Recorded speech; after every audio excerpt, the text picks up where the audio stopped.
establishment. I mean, we don't like establishments. Well, yes, everything. This is the music say death to black and white oppressors, to all oppressors. December 3, 1976. Kingston, Jamaica. The night air is thick with tension. The island is entirely consumed by a brutal, undeclared civil war. Neighborhoods are burning. People are dying in the streets.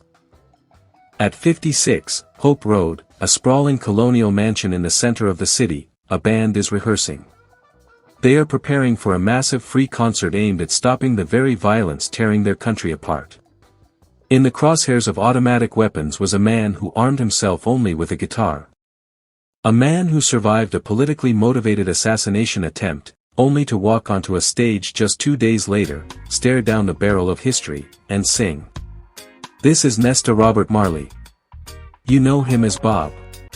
To the world, he is the undisputed king of reggae, a face on a dorm room poster, a symbol of peace, love, and marijuana. But the commercialized, sanitized version of Bob Marley obscures a much darker, more complex, and infinitely more fascinating reality. He was a mixed-race kid from the rural mountains of Jamaica who was rejected by both black and white society. He was a street-tough rude boy who found salvation in a deeply misunderstood religion. He became a global superstar who was actively surveilled by the CIA, courted by international warlords, and hunted by his own countrymen. Today, we are going beyond the greatest hits album. We are digging into the dirt of Saint and Parish, navigating the deadly concrete jungles of Trenchtown, and unraveling the conspiracies surrounding his untimely death at just 36 years old. How did a boy with no father, no money, and no prospects become the first third world superstar?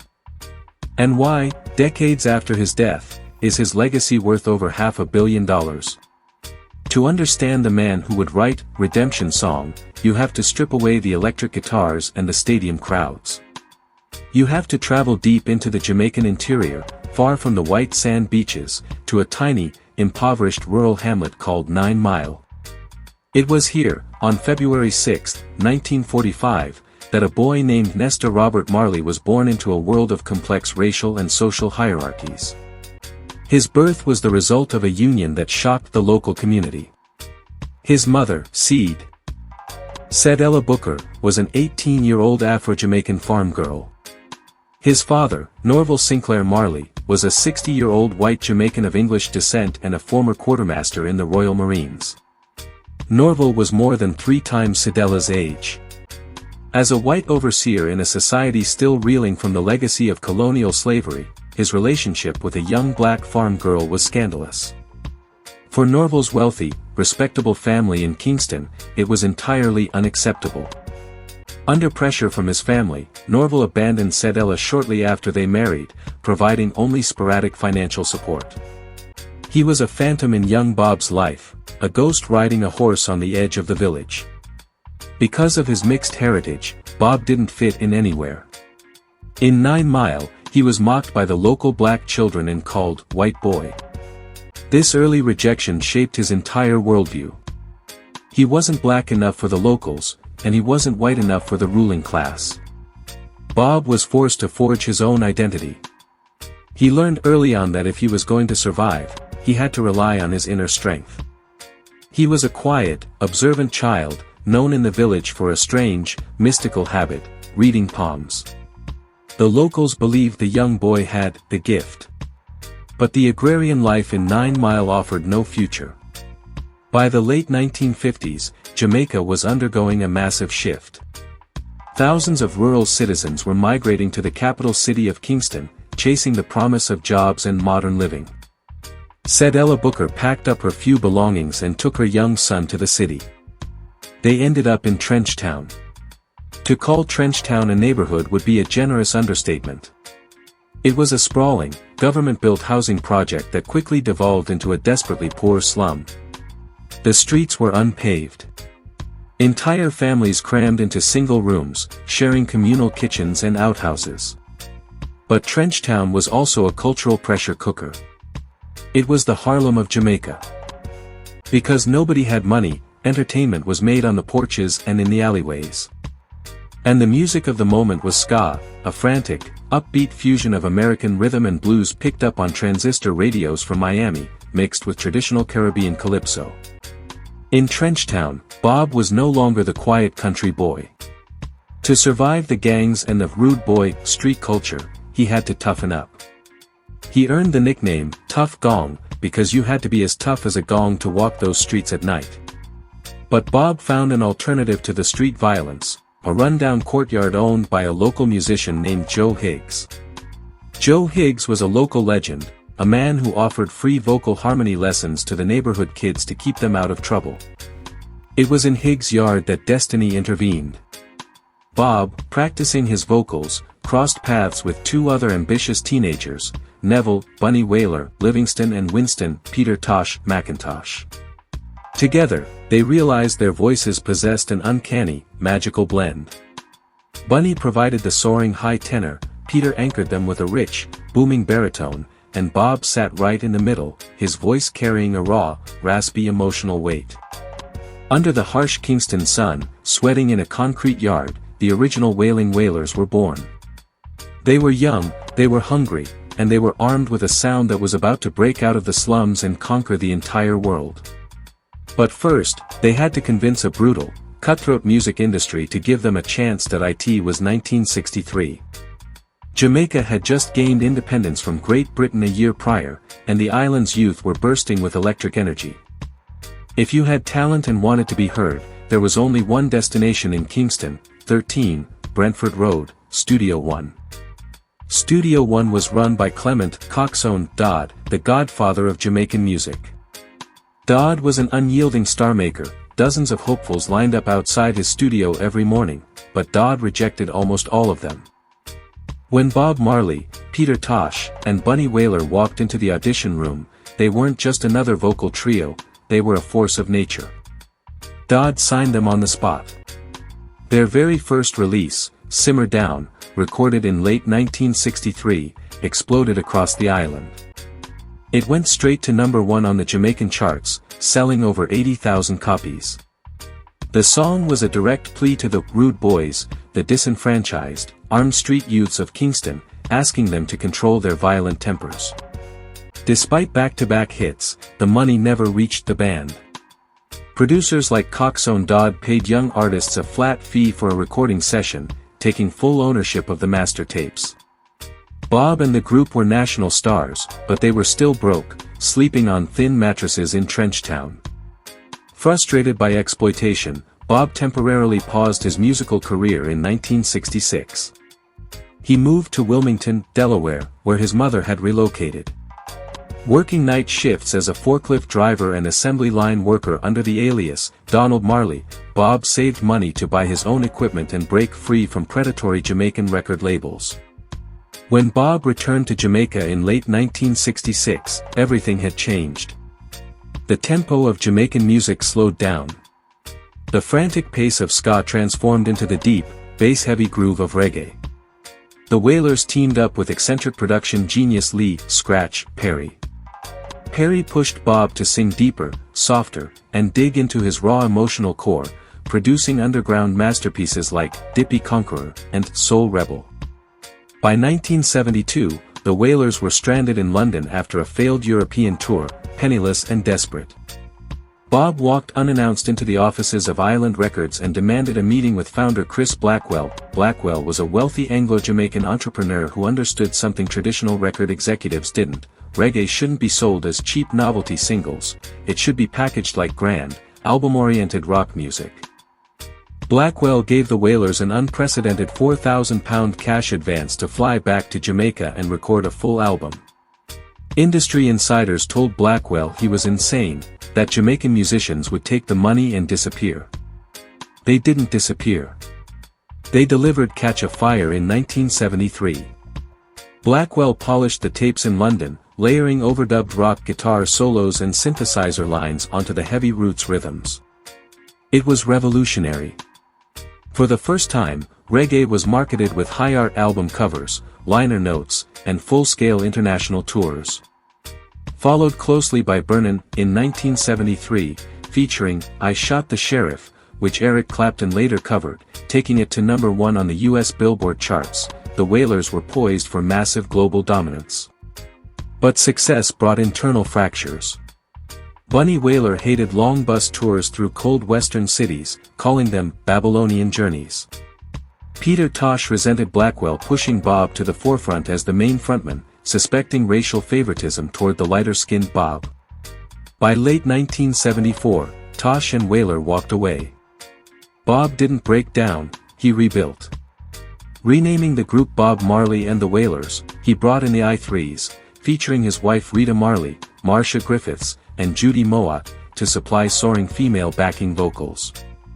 Bob was no longer just part of a group harmony trio, he was now the undisputed bandleader, guiding a musical ship that was about to navigate the global stage. To understand Bob Marley's music, you must understand that he did not view himself as an entertainer. He viewed himself as an evangelist. His message was rooted in Rastafari, a movement born in the slums of Jamaica during the 1930s as a direct rejection of Western colonial oppression. While Bob was away in Delaware in 1966, Emperor Haile Selassie I of Ethiopia visited Jamaica. For Rastafarians, Selassie was not merely a foreign monarch, he was the living Messiah, the conquering lion of the tribe of Judah, predicted to lead the African diaspora out of spiritual exile in Babylon, their term for the oppressive, capitalist Western world. When Bob returned from the US, his wife Rita had already converted. Influenced by Elder Mortimer Plano, Bob fully embraced Rastafari. He stopped cutting his hair, letting it grow into long, heavy dreadlocks. He adopted an untold diet, eating clean, salt-free vegetarian meals prepared daily by his inner circle. Aside from music and faith, Bob had one single-minded obsession: football. Soccer was his second religion. Wherever Bob went on tour, a soccer ball went with him. He played every day, on hotel lawns, in studio parking lots, in concrete yards. As Bob's global star rose, he purchased a large colonial house at 56 Hope Road in Kingston. Formerly owned by Chris Blackwell, the property sat in a wealthy area of the city. But Bob turned it into an open-door commune. 56 Hope Road was an extraordinary ecosystem. Dozens of people lived there at any given time. Poor residents from Trenchtown would form long lines outside the gate every morning, and Bob would personally hand out money for food, school fees, or medical bills. It was a sanctuary, a music studio, a community center, and a sacred space. But in a country spiraling toward violent political collapse, 56 Hope Road was also a high-profile target. Bob believed his music could transcend the surrounding darkness, but the political forces sweeping through Jamaica had very different plans. By the mid-1970s, Bob Marley was no longer just recording hit songs, he was delivering cultural sermons. His live shows were legendary, structured less like rock concerts and more like spiritual revivals. When Bob took the stage, he entered a state of intense, almost trance-like focus, his eyes closed, his body vibrating to the rhythm of the bass. July 18, 1975. The Lyceum Theatre in London. Over 2 sold-out nights, Bob Marley and the Wailers recorded what many music critics consider one of the greatest live albums in history. The definitive live version of No Woman, No Cry, recorded that night skyrocketed his popularity in the UK and Western Europe, turning a song about Trenchtown poverty into a global anthem of comfort and resilience. While Bob was conquering European stages, back home in Jamaica, the political landscape was collapsing into total anarchy. The country was divided between 2 rival political parties, the Democratic Socialist People's National Party, led by Prime Minister Michael Manley, and the conservative, US-backed Jamaica Labour Party, led by Edward Seaga. Kingston was split into political fiefdoms. Crossing the street from a PNP neighborhood into a JLP neighborhood could get you shot on sight. Both political parties used music and reggae stars to legitimize their rule, but Bob refused to endorse either side. He sought to remain neutral, identifying only with the suffering poor and his Rastafari faith. The climax called Prime Minister Michael Manley and opposition leader Edward Seaga onto the stage. It was a moment of pure, transcendent courage, forcing two bitter political rivals whose supporters were actively killing each other to join hands under the banner of peace. 2 years later, in April 1980, Bob reached what he considered the ultimate pinnacle of his lifetime work, the Zimbabwe Independence Celebration. Zimbabwe had just broken free from white minority colonial rule.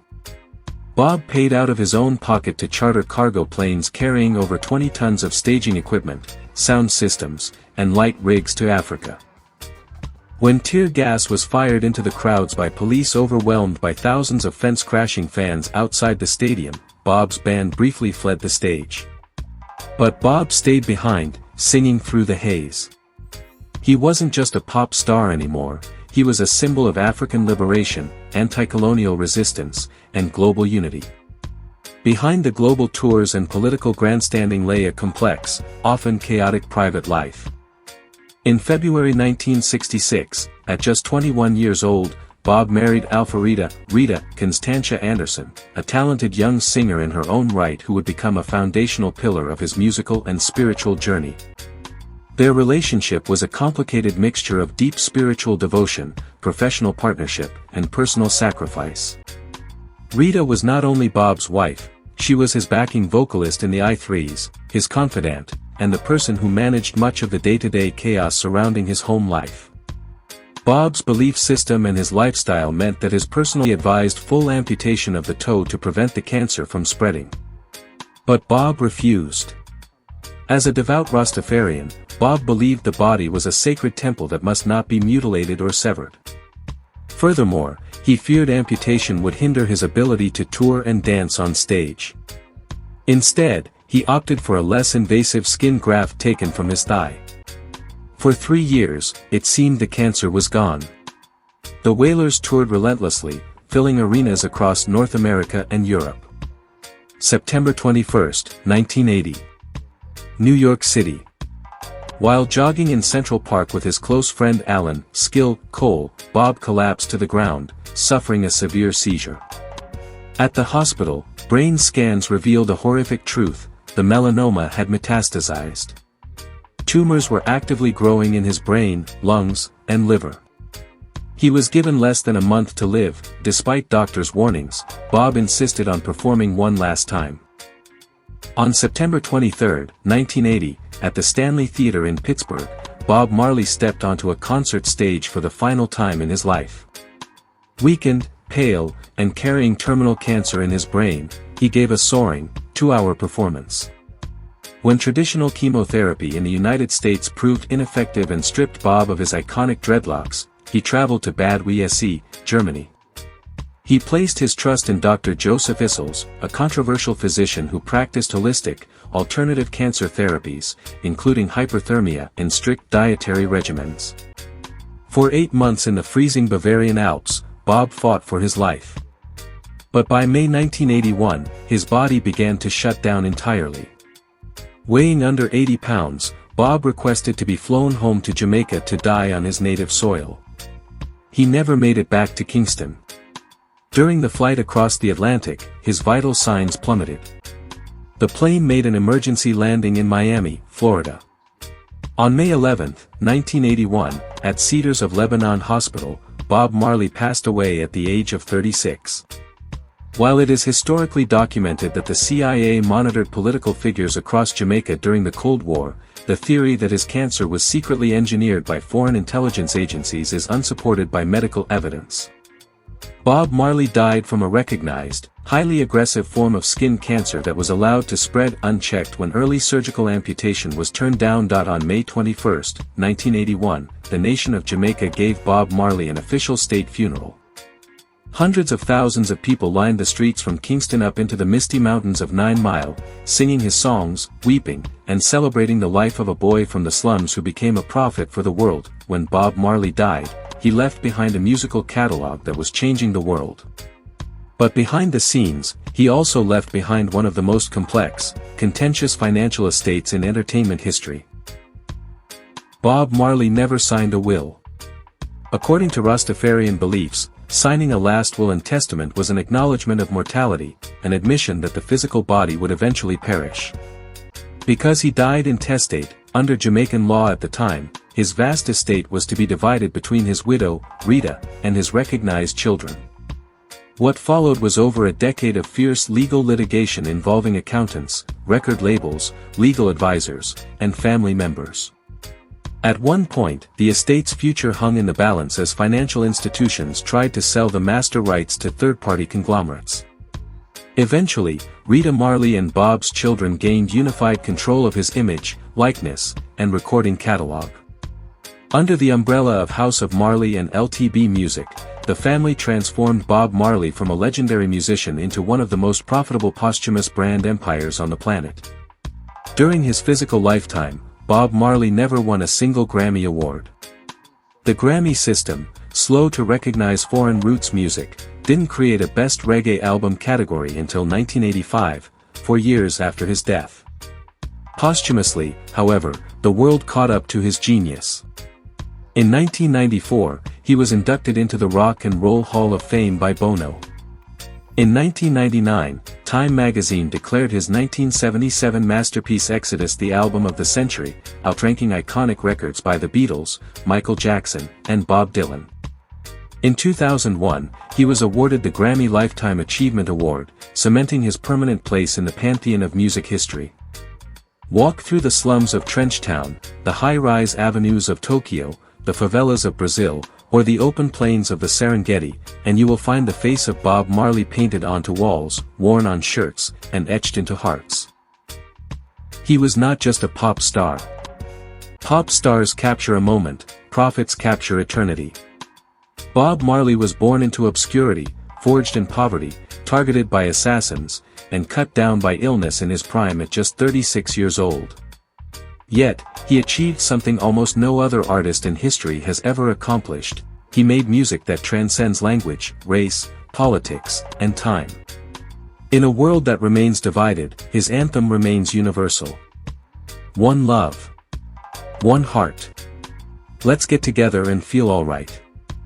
As long as people fight for freedom, suffer under oppression, or search for hope in the dark, the voice of Nesta Robert Marley will echo down through the ages, undefeated, unbowed, and forever immortal.